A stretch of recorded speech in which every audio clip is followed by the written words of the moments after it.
Welcome Bitmonger family, J Monger with you here today. And in today's video, I'm going to be talking about war in Southeast Asia. And it isn't pretty, guys. It is a horrible thing. Nobody wins in a war. But we can't ignore what's going on right now, guys. This dispute between Thailand and Cambodia is concerning. It's very concerning. And so today I'm going to look at the brief history behind it. I'm going to also talk a little bit about what I know about it based on my background. I did go to the University of Hawaii and I studied Asian Studies at the East-West Center, which is really considered a pretty good institution when it comes to Asian Studies. In fact, I know the CIA used to operate out of that area on the UH campus, East-West Center, way back in the day. So I had some pretty good professors, and I had studied about this before. And it is a long, storied background. I also have a personal anecdote that I can add to that. Way back in 1991 when I first came to Thailand, and I was working as a dive instructor in Phuket. And I used to go out to this little island offshore and take Japanese divers out there. We had a contract with JTB. And the tourist policeman that used to come out there, he didn't come out there every day, but he would come out there fairly frequently. He and I became pretty good friends, and we would joke and laugh, and, he used to like to drink whiskey on the way back. No surprise there. But anyways, this guy had a bullet hole that he showed me where he had been shot when he had been patrolling I guess it must have been in the 80s, I would guess. But anyways, he had been patrolling along the Thai border, and I assume, I don't know exactly where, but probably in this hot zone that we're looking at today, that we will be looking at today on this border dispute. I would imagine he was in that area. And so this has been going on for ages, guys. So let's go ahead and look into it. Oh, I'm also going to be sharing with you guys a good video that I watched on this, and I'll get into that as well. So let's go ahead and first let's take a look at the video. So you guys might want to check this. It's you can see it's called The Newsmakers: Why Thailand and Cambodia Won't Stop Their Deadly Border Conflict. The hostess does a really good job, from what I could tell, with her questions. We got an ex-Thai government official, a Cambodian government official, and a Western analyst from Chatham Group. I think they're based out of England. That also gives his take on this. So it's quite insightful. So let's take a look at the history behind this. And we can see here, and I got a summary of this. So the historical roots behind this, guys. The dispute originates from ambiguous border demarcations in the 1904 and 1907 Franco-Siamese treaties between Siam, Thailand, and French Indochina, including Cambodia.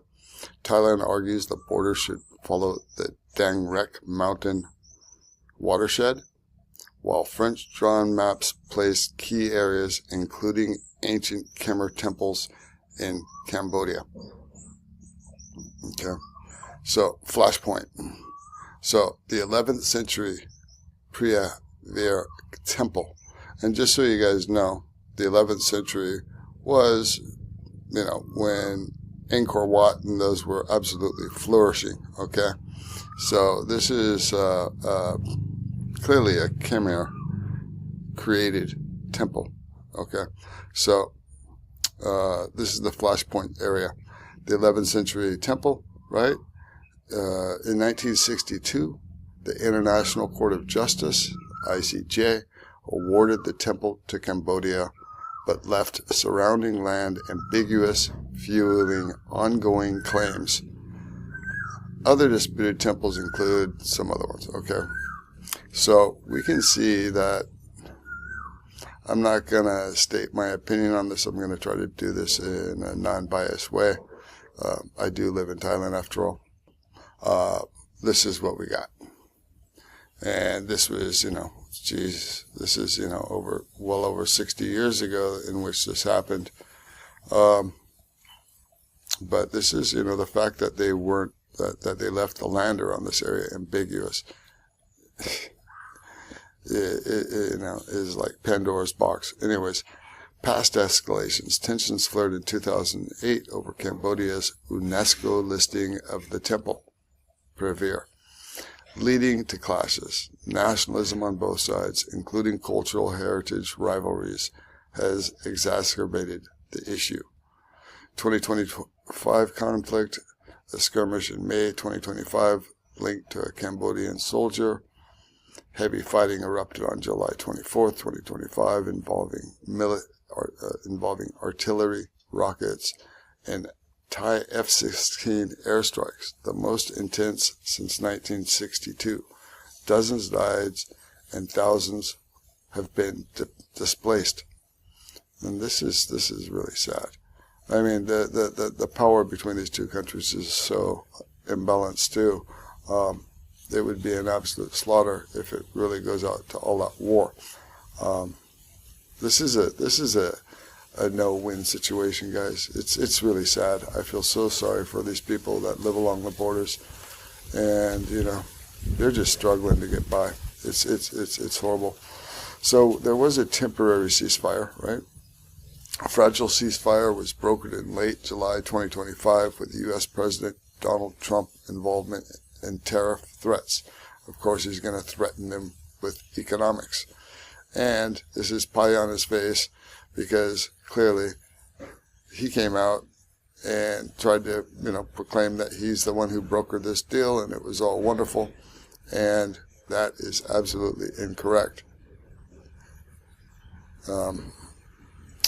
It included troop withdrawals and joint mechanisms, but provided unstable. As I said, it's proven false. It's not happening, right?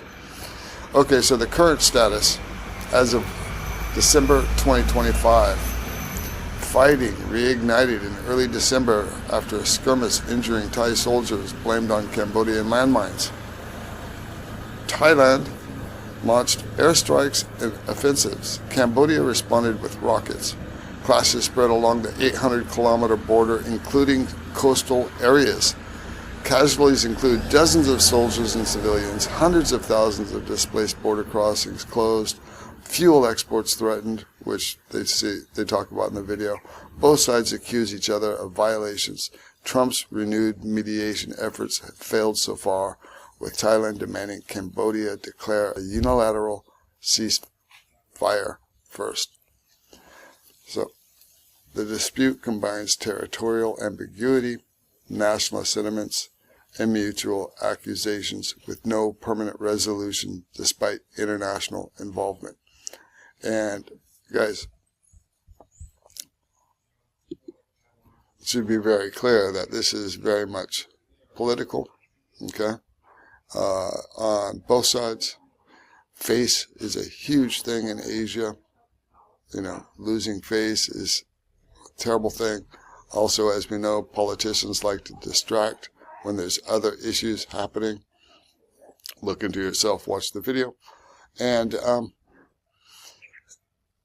in terms of you, if you're coming here and you're planning on traveling around in Southeast Asia or going between Thailand and Cambodia, I would, so far, from what I understand, there hasn't been any airline that have just where they've cut flights, but that potentially could happen. So if you're planning on visiting Cambodia and Thailand, I would not plan on buying tickets personally. I wouldn't do it. Between the two countries, I would go either via Malaysia or Vietnam. And if you're in Cambodia, I would go down to near Kampot. I would take the boat over to the island, the Vietnamese island. I think it's called Phu Quoc or something like that. Look it up. They have an international airport there that you can fly out of. or, Kuala Lumpur. That's a hub for airlines, cheap flights in and out of there. All right, guys. I'll put the link in the description of that video. Suggest you watch it if you're unsure. And maybe this helps you if you are planning on traveling to this region of the world and sightseeing in these countries. All right. Hope you're all doing well. And monger on.